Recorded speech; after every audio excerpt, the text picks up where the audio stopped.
우리는 지난주에 야곱이 하나님을 어떻게 만났는지를 살펴봤습니다. 발 뒤꿈치를 잡았던 야곱의 이름처럼 이렇게 정직하지 못한 또 경쟁적이었던 그런 야곱이 하나님을 만나서 어떻게 변화했는지, 또 베델이라는 장소의 이름을 짓게 되는 그 과정을 살펴봤죠. 그렇다면 그 이후에 야곱의 삶은 어떻게 바뀌었을까요? 당연히 하나님을 만났으니까 불행 끝 행복 시작이라고 생각할 수도 있습니다. 그렇지만 야곱의 현실은 어떠했는가? 몇 가지 예들이 있어요. 그 이후에 야곱은 900km 가까운 그 거리를 다 걷고 삼촌 라반의 집에 도착합니다. 삼촌 라반이니까 당연히 친족이고 잘 해주었을 거라고 생각하지만 실상은 그렇지 않았던 것 같습니다. 이 라반은 자신의 그 외조카였던 야곱을 속여서 20년 동안이나 그 집에서 그 일을 돌보게 만듭니다. 그리고 또 결국 이 일로 인해서 야곱이 잘 되고 또 여러 가지 많이 재산이 늘어나자 바로 이 야곱을 보는 시선이 변해버리게 된 거죠. 그래서 31장 2절은 이렇게 말해요. 야곱이 라반의 안색을 본즉 자기에게 대하여 전과 같이 아니하니라 라고 말합니다. 그러니까 이전의 삼촌의 안색이 아니었던 거죠. 왜냐하면 하나님께서 야곱을 축복하셨기 때문에 그랬습니다. 장인어른의 마음이 변했던 거죠. 그리고 그 장인어른의 안색을 보면서 위협을 느꼈던 거예요. 그래서 내가 더 이상 여기에 머물면 안 되는구나 이렇게 마음을 먹었던 것 같습니다. 그렇지만 그곳을 떠난다 한들, 그리고 고향으로 돌아간다 한들 그를 반겨주는 사람이 있을까요? 그리고 20년이나 지난 그 이후의 시간, 또 형 에서도 자신을 죽이겠다고 마음 먹고 있었는데 그 마음을 돌이켰는지 그렇지 않은지도 모르는 상황이었을 겁니다. 결국 이 야곱은 형 에서와 화해하기 직전에 야복 강가에서 하나님께 간절히 매달리죠. 그리고 얼마나 간절히 매달렸던지 다리가 부러질 만큼 그렇게 매달립니다. 그렇게 보면 야곱은 참 불행한 사람입니다. 둘째 컴플렉스로 태어나서 극복할 수 없는 한계를 태어나면서부터 갖게 된 거죠. 부모와 터전으로부터 도망가야 했고요. 그리고 형에게 살해의 위협을 받았던 사람이었습니다. 더구나 친족 외삼촌에게 20년 동안 이용당하는 삶을 사죠. 또 일평생 형이라는 트라우마와 싸워야 됐습니다. 그렇게 보면 참 안쓰러운 사람입니다. 게다가 지금까지 이뤄놓은 모든 것을 하루아침에 다 잃어버릴 그 큰 위기가 바로 야곱에게 찾아옵니다. 그것은 무엇이냐? 막내딸 디나가 부끄러운 일을 당했고, 당연히 그 사랑했던 딸 디나가 못된 짓을 당했고, 그 일로 인하여 그 형제였던 시므온과 레위가 그 욕보였던 가족을 몰살하고 돌아오는 그 장면을 봤을 때 야곱은 어떤 생각을 하게 됐을까요? 당연히 주변의 가나안 민족들이 그걸 보고 가만히 둘 리가 없겠죠. 야곱의 가족에게 복수할 것이 눈에 불보듯 뻔했습니다. 그때 하나님께서 야곱에게 찾아가 주셔서 말씀하시는 것이 우리가 함께 읽은 말씀 35장 1절의 시작입니다. 우리 함께 읽어보겠습니다. 하나님이 야곱에게 이르시되 일어나 베델로 올라가서 거기에 거주하며 내가 내 형 에서의 낯을 피하여 도망하던 때에 내게 나타났던 하나님께 거기서 제단을 쌓으라 하신지라 라고 말합니다. 하나님이 야곱에게 나타나서 말씀하시는 거죠. 베델로 올라가서 제단을 쌓아라 라고 말합니다. 그러니까 베델에서 거주하라는 것이죠. 그리고 거기에서 제단을 쌓아라. 이것이 하나님이 야곱에게 나타나서 하셨던 말씀이죠. 그리고 9절을 보면 이렇게 말씀하고 있습니다. 야곱이 밧단 아람에서 돌아오매 하나님이 다시 야곱에게 나타나사 그에게 복을 주시고 라고 말합니다. 특별히 야곱이 밧단 아람에서 돌아왔다라고 말하거든요. 여기서 밧단 아람은 외삼촌과 함께 살았던 그곳이었어요. 그런데 이 구절을 가만히 읽어보면요, 좀 이해가 안 되는 내용이 등장해요. 왜 하나님은 그곳에서 돌아왔다고 하셨는가라는 거죠. 그러니까 이제서야 돌아온 거죠. 근데 사실 이 야곱이 돌아오는 시기가요, 바단 아람에서부터 바로 돌아온 것이 아니라 10년이라는 간격이 있다는 것이에요. 그렇다면 우리는 생각할 수 있을 겁니다.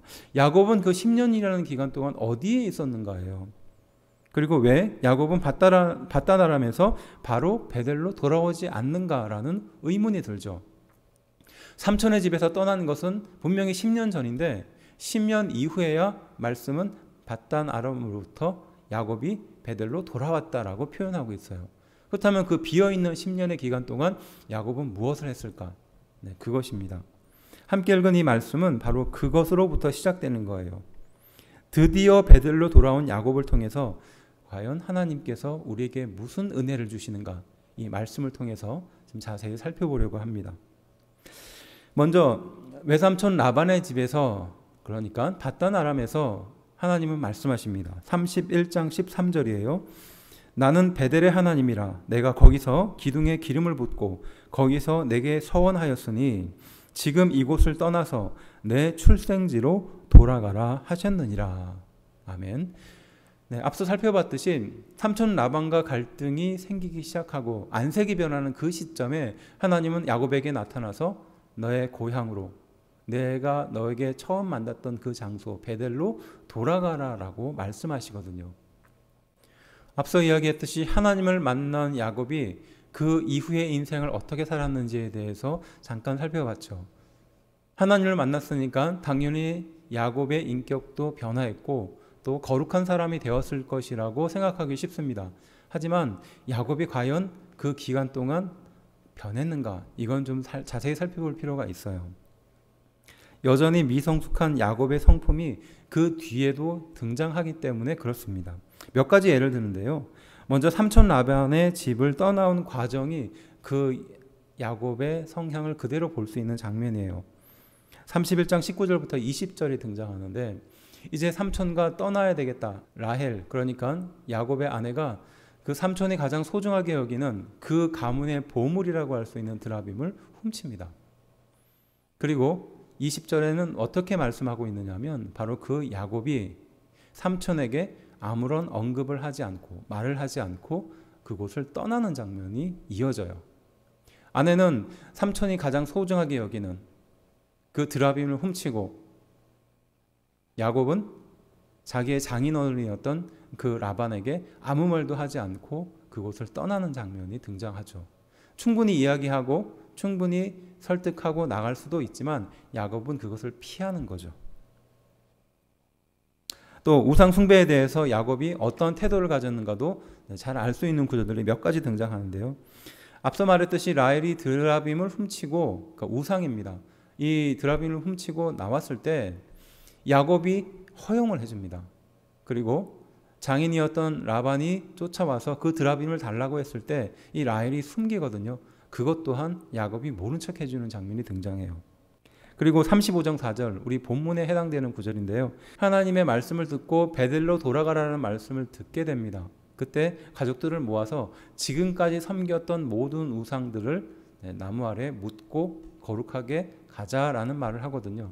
이것을 통해서도 추측할 수 있는 것이 그동안 가족들이 우상 숭배를 하고 있었다는 거예요. 그리고 그것을 야곱이 알고 있었던 거죠. 또 혹자는 앞서 세겜에서 일어났던 그 사건 때문에 그런 세겜에서 그 모든 일족들을 멸망시키고 사람들을, 그러니까 그 종들을 데리고 오면서 그 종들과 함께 우상 숭배의 제물들이 들어왔을 것이다, 이렇게 추측하기도 합니다.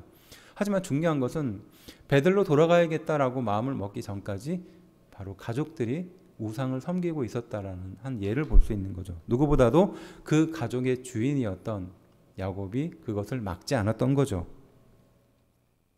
또 34장 1절에 등장하는, 그러니까 이 결정적인 사건, 딸 디나가 몹쓸 짓을 당하는 이 사건도 결국은 그 아버지가 허용을 했기 때문이다라고 말합니다. 그래서 디나가 그 땅의 딸들을 보러 나갔다라고 말하는데 여기서 딸들을 보러 나갔다라는 것이 그런 의미라는 거죠. 단순하게 그냥 여자 친구들을 만나러 나갔다 이런 의미라기보단 바로 세겜이라는 지역에 그 딸들이 행하는 것들을 보러 나갔다는 것이에요. 그러니까 소위 말해서 세상으로 갔다는 거죠. 범죄의 세상으로 딸이 나가는 것을 보고 야곱이 방치했다는 겁니다. 이것만 봐도 야곱이 굉장히 이 우상이나 이러한 것들에 대해서 끊고 단호하지 못했던 것으로 볼 수 있어요. 또한 이 야곱은 믿음이 없이 쉽게 두려움에 빠졌던 성격을 가지고 있었어요. 에서를 만나는 그 길에 심히 두렵고 답답하여라고 32장 7절에 표현하고 있거든요. 이제 에서를 만나야 하니까 그 얼마나 괴롭겠어요. 20년 동안 형의 낯을 피해서 지금까지 도망왔는데 이제 형을 만나야 되는 그때가 다가온 거예요. 그때의 심정을 심히 두렵고 답답했던 겁니다.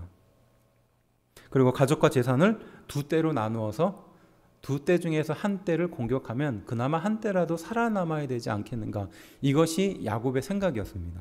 이것만 봐도 야곱이 얼마나 쉽게 두려움에 빠지는 성격인지 잘 알 수 있습니다. 그리고 결정적으로 이 디나의 사건이 발생한 이후에 시므온과 레위를 불러 세워놓고 이 야곱이 책망하는 장면이 함께 읽은 본문 바로 직전에 등장하는데요. 이렇게 말합니다. 30절 야곱이 시므온과 레위에게 이르되 너희가 내게 화를 끼쳐 나로 하여금 이 땅의 주민 곧 가나안 족속과 브리스 족속에게 악취를 내게 하였도다. 나는 수가 적은즉 그들이 모여 나를 치고 나를 죽이리니 그러면 나와 내 집이 멸망하리라 라고 말하거든요. 그러니까 그들이 죽게 되었고 악취가 진동한다는 겁니다. 그리고 그 주변에 있는 민족들이 나를 가만히 두지 않을 것이다 라고 말합니다. 그러면서 이렇게 변명하죠. 내가 죽게 될 것이고 그들이 나를 칠 것이다 라고 말합니다. 철저하게 나 중심적인 거죠. 지금 우리가 위험에 처했다. 우리가 큰 위험에 처했다. 이렇게 말하지 않습니다. 나는 수가 적다 말하고 그들이 모여 나를 칠 것이라고 말하고 나를 죽일 것이다 라고 야곱은 말하고 있습니다. 어떻게 보면 굉장히 옹졸한 그러한 모습을 보여주고 있죠. 이 이야기를 듣고 그 아들 중에 한 명이 이렇게 말합니다. 31절에 그들이 이르되 그가 우리 누이를 창녀같이 대우함이 옳으나이까 라고 말합니다. 만일에 그 행동을 보고 침묵했다면 그것은 내 누이를 두 번 욕보이는 일이다 라고 그렇게 말하죠. 아마 이 말을 듣고 야곱은 아무 말도 할 수 없었을 겁니다.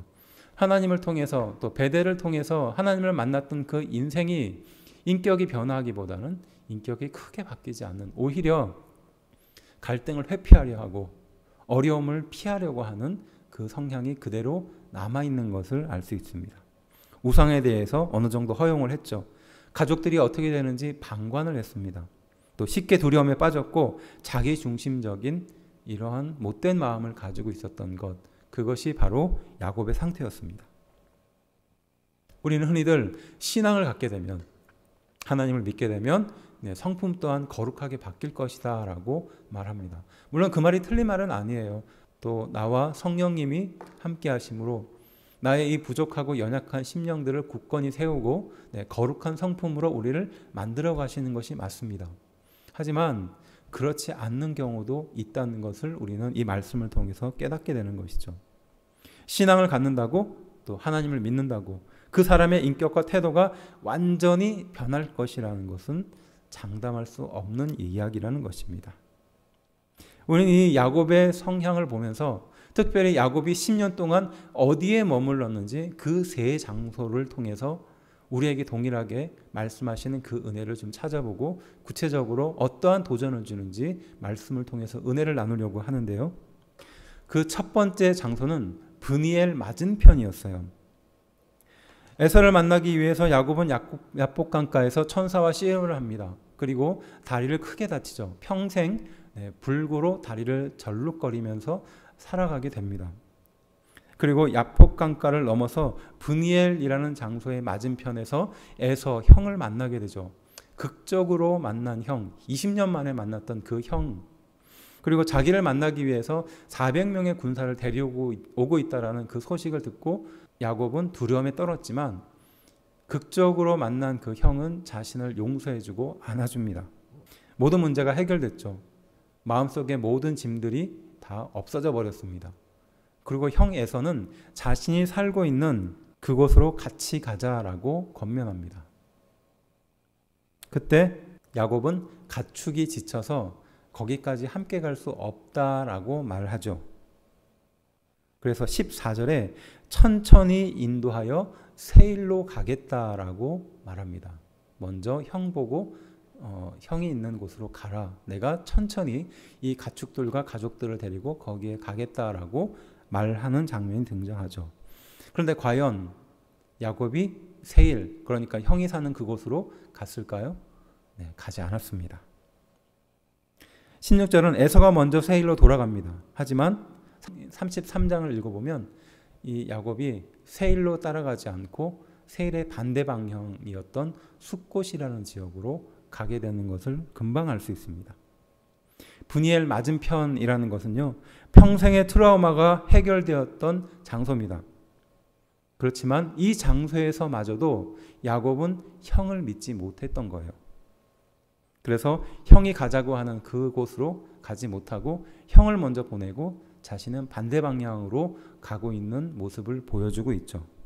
화해가 이루어졌지만 또 새로운 시작이 주어졌지만 안전하게 되었지만 야곱은 마음을 온전히 내려놓지 못했다는 것이에요. 바로 브니엘 맞은편이라는 것은 온전히 마음을 내려놓지 못하는 야곱의 마음의 상태를 볼 수 있는 장소예요.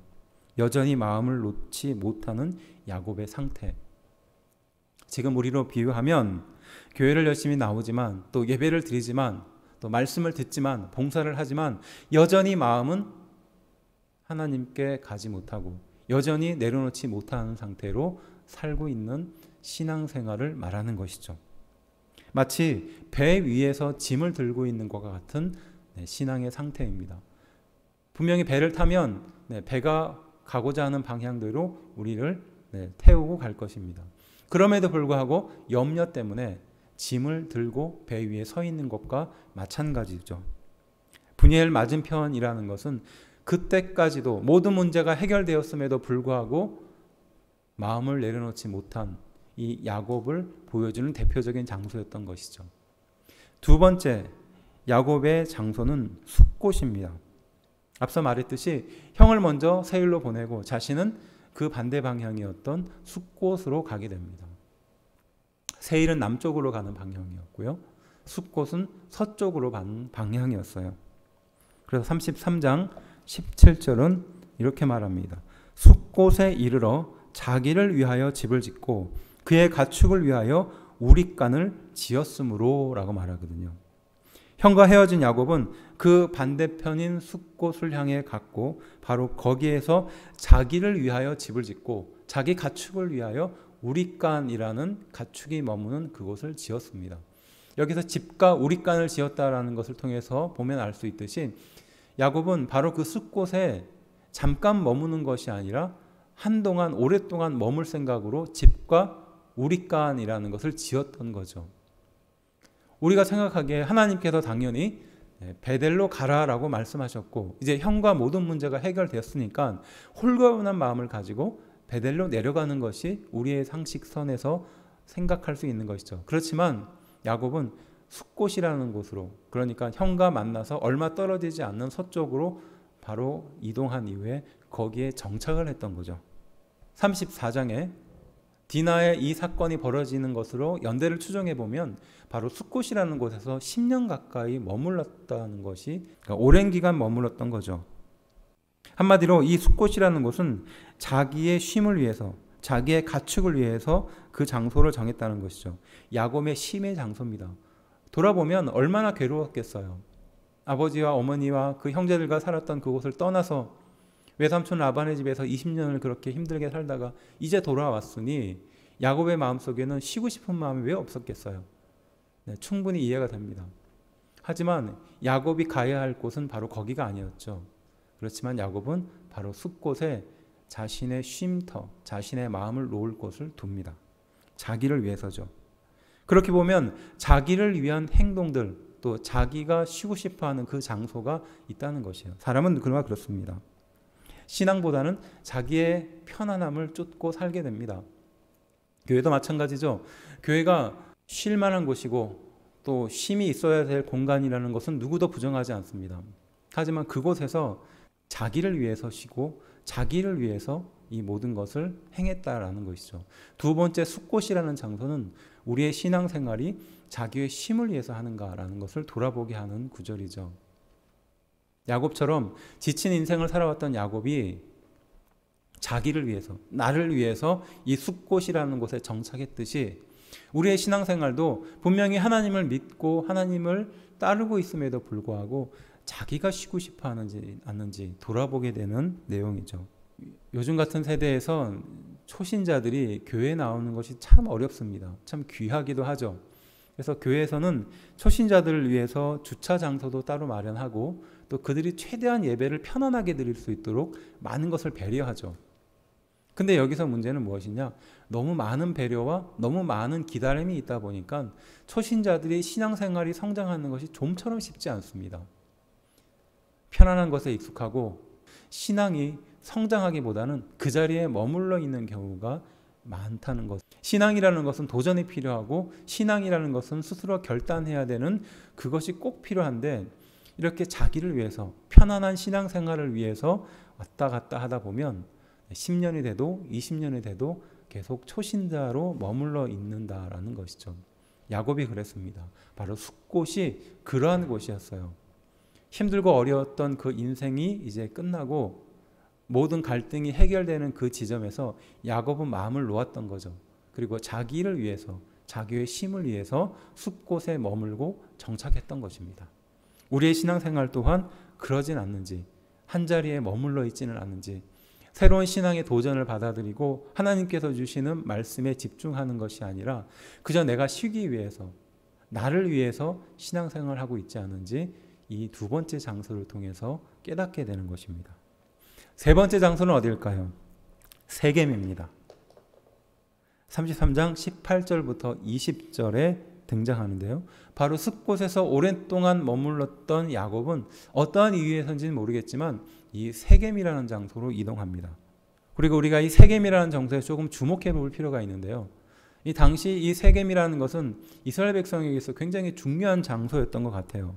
왜냐하면 증조 할아버지였던 아브라함이 바로 그 세겜이라는 곳에서 하나님께 약속을 받거든요. 창세기 12장 6절에서 7절에 등장하는 바로 그 말씀이 세겜에서 받은 말씀이거든요.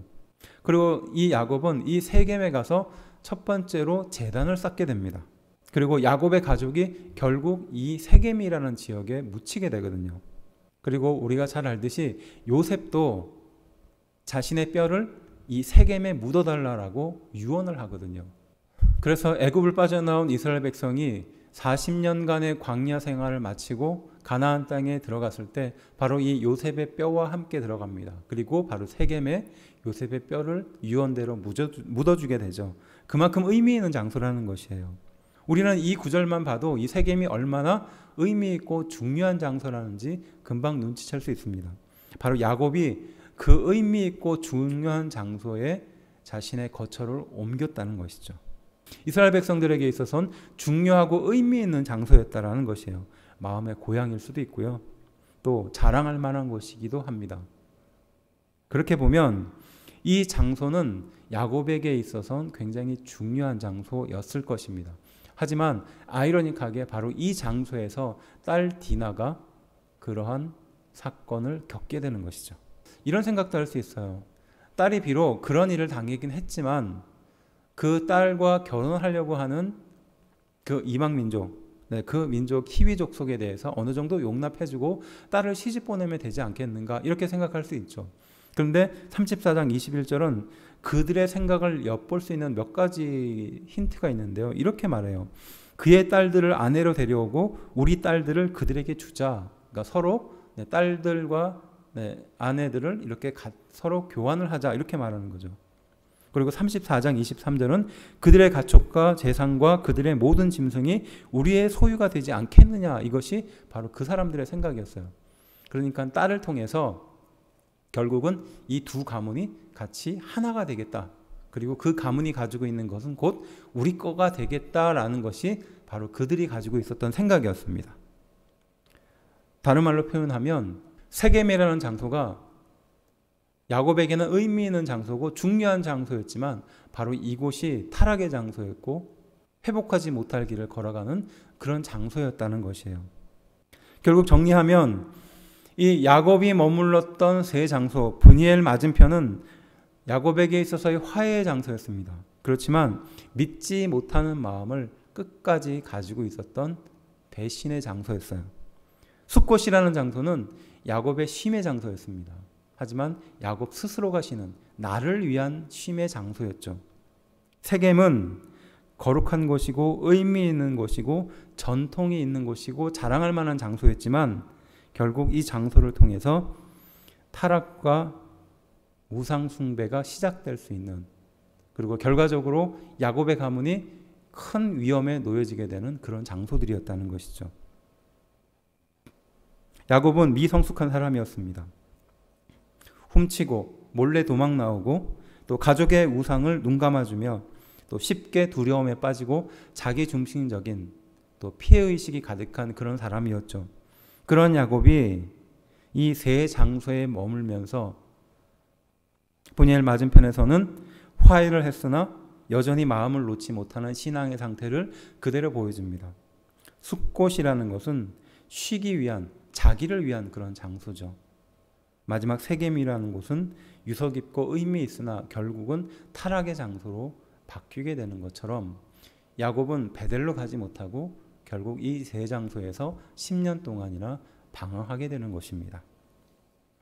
물론 누구나 그럴 수 있습니다. 또 우리의 신앙생활이 부족한 신앙의 상태로 돌아가 버리는, 하나님을 열심히 믿었다라고 생각했지만 다시 하나님을 믿지 않는 그런 상태로 돌아갈 수, 자신의 연약하고 쓴 뿌리를 그대로 보여주는 그런 과거의 삶으로 돌아갈 수도 있습니다.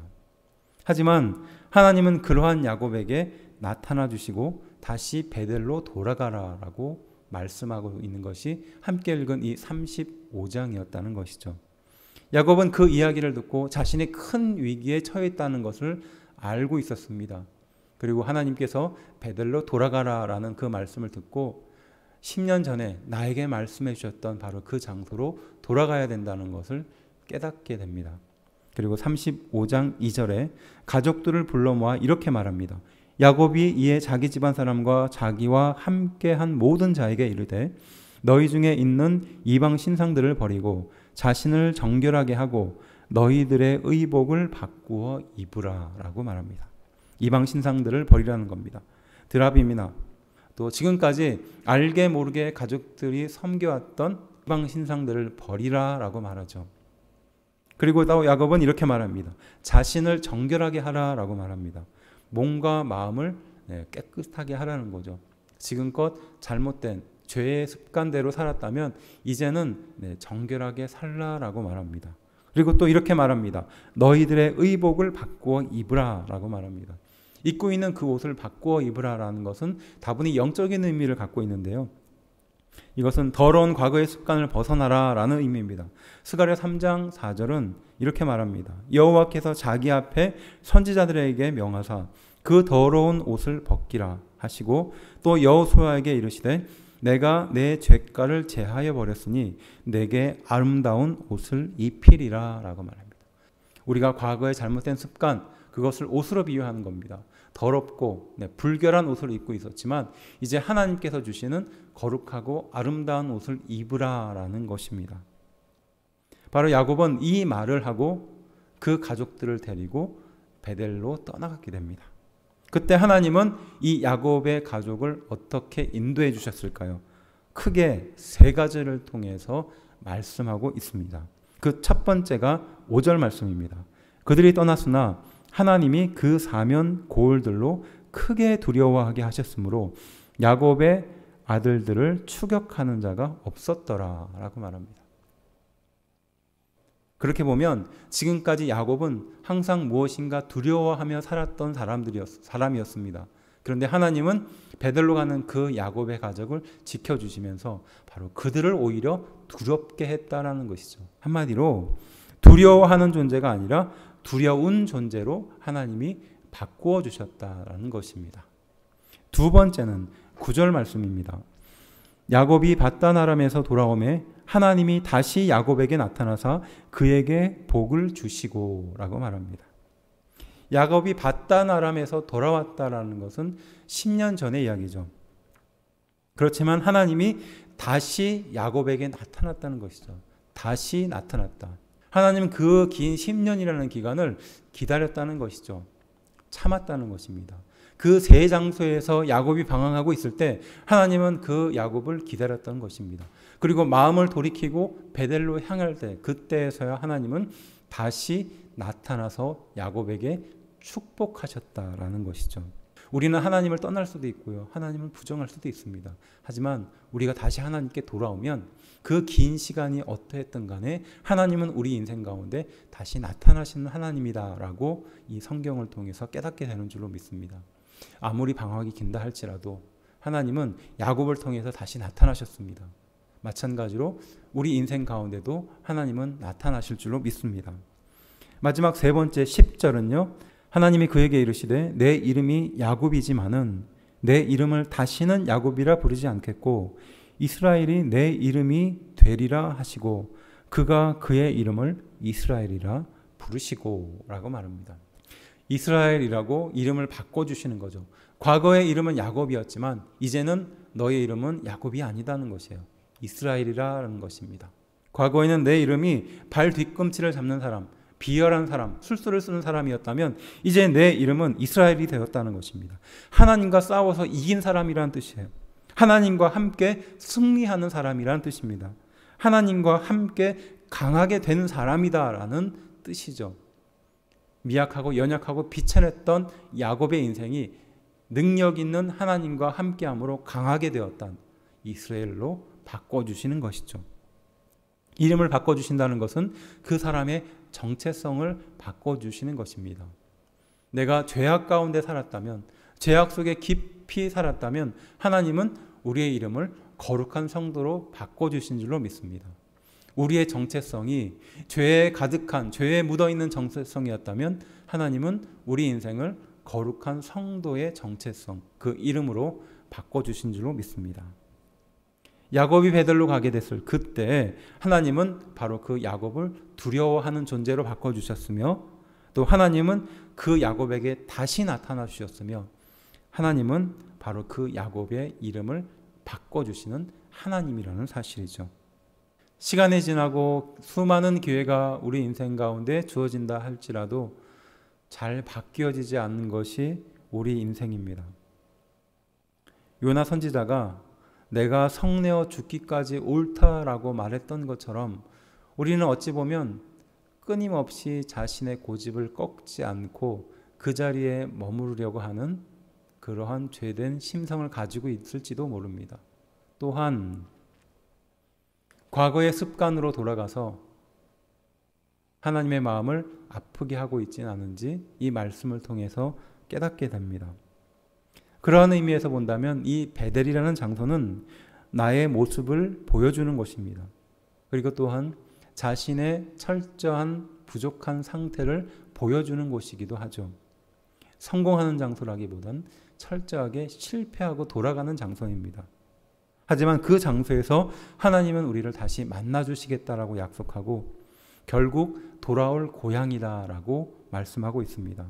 야곱이 그 먼 곳을 갔다가 다시 고향으로 돌아오듯이 바로 베델로 돌아오게 될 것을 말씀하고 있는 것이죠.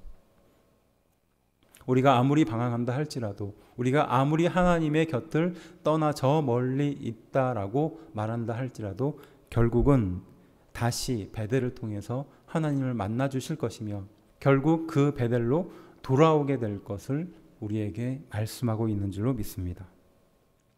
우리에게 베델은 바로 예수님과 만나는 그 장소입니다. 예수님이 나의 모습과 나의 상태를 아는 그곳이죠. 다시 예수님을 만나고 다시 예수님을 통해서 우리의 영적인 은혜가 회복되는 장소입니다. 그리고 결국 돌아오게 될 그 고향과 같은 곳입니다. 또한 천국 백성으로 살아가게 될 바로 그곳인 줄로 믿습니다. 어느 날 예수님은 사마리아 여인을 만나게 됩니다. 그리고 그 사마리아 여인의 입에서 나온 기가 막힌 이야기를 듣게 되죠. 어떤 사람은 이 산에서 예배를 드려야 한다 하고 또 당신들은 예루살렘에서 예배를 드려야 한다고 하는데 과연 어느 장소가 맞습니까? 라고 물어봅니다. 그때 예수님은 요한복음 4장 20절부터 21절 말씀을 통해서 이렇게 말씀하십니다. 이 산에서도 말고 예루살렘에서도 말고 너희가 아버지께 예배할 때가 이르리라 라고 말하죠. 장소가 아니라는 뜻이죠. 바로 그곳이 아니라 진정으로 아버지께 예배할 그때가 이제 올 것이라는 것입니다. 바로 그 장소, 함께 읽은 베델과 동일한 장소인 줄로 믿습니다. 요한복음 4장 24절은 이렇게 말합니다. 하나님은 영이시니 예배하는 자가 영과 진리로 예배할지니라 라고 말합니다. 비록 야곱은 베델이라는 장소를 통해서 자신의 신앙을 회복하고 돌아보게 되었지만 예수님이 온 이후에는 더 이상 그 장소가 중요한 것이 아니라 예수님을 통해서 진정으로 하나님을 만나고 진정으로 하나님께 예배할 그때가 이제 곧 이를 것이다 라고 약속하고 있는 줄로 믿습니다. 특별한 장소가 아니라 특별한 시간이 아니라 바로 예수님과 함께하는 그 영혼이 진정으로 하나님을 만나고 알고 깨닫게 되는 그때가 올 것이다 라고 말합니다. 그리고 그때가 이미 우리에게 시작되었다라는 것이죠. 예수님을 만나고 또 내 마음과 내 상태를 그대로 보여줄 수 있는 그곳, 다시 돌아오게 될 그 장소, 나의 영혼이 온전히 쉼을 얻게 되는 그곳, 바로 그곳을 예수님이 말씀하고 계시는 것입니다. 야곱은 불행했던 사람이었습니다. 수 없는 방황이 그의 인생을 사로잡았습니다. 또한 그 또한 연약한 사람이었습니다. 또 부족한 사람이었습니다. 인격적인 결함을 갖고 있으며 또 하나님을 만났음에도 불구하고 변하지 않는 그 모습을 그대로 갖고 있었습니다. 하나님의 말씀을 듣고 베델로 가라라는 명령을 들었음에도 불구하고 새 장소에 머물면서 그대로 있으려고 했었던 평범한 보통 사람이었습니다. 아니 어찌 보면 우리와 같은 모습일 수도 있습니다. 하나님은 지금도 우리를 통해서 말씀하고 교훈하고 있습니다. 하지만 그것을 온전히 믿고 신뢰하지 못하며 마치 야곱이 새 장소에 머물렀던 것처럼 그렇게 그대로 남아 있으려고 하는지도 모르겠습니다. 하지만 그럼에도 불구하고 야곱이 베델로 돌아가겠다라고 결심하는 그때 하나님은 그 야곱을 지켜주시며 다시 축복하시며 거룩한 이름으로 불러주셨습니다. 마찬가지로 우리가 하나님의 거룩한 이름을 부르며 진심으로 하나님께 나아갈 때 하나님은 우리를 용서해 주시며 다시 축복해 주시며 우리를 지켜 보호해 줄 뿐만이 아니라 새로운 이름으로 불러주실 것입니다. 다시 한번 나를 인도하시며 다시 한번 나를 축복하시는 그 하나님의 은혜 앞에 나아가는 우리가 되기를 주의 이름으로 축원합니다.